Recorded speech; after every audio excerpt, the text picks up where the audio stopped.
March 1. Despised and Rejected. He is despised and rejected of men, a man of sorrows and acquainted with grief. And we hid as it were our faces from him. He was despised, and we esteemed him not. Isaiah 53:3. How few have any conception of the anguish which rent the heart of the Son of God during his 30 years of life upon earth. The path from the manger to Calvary was shadowed by sorrow and grief.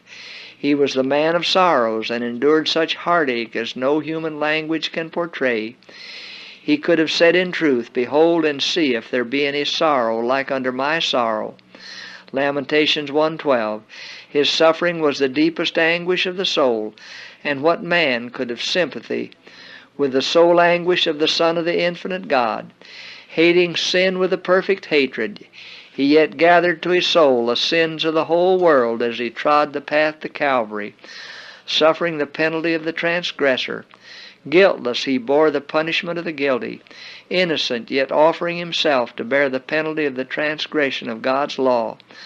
The punishment of the sins of every soul was borne by the Son of the infinite God. The guilt of every sin pressed its weight upon the divine soul of the world's Redeemer. He who knew no sin became sin for us, that we might be made the righteousness of God in him. In assuming the nature of man, he placed himself where he was wounded for our transgressions, bruised for our iniquities, that by his stripes we might be healed. In his humanity, Christ was tried with as much greater temptation, with as much more persevering energy than man is tried by the evil one, as his nature was greater than man's.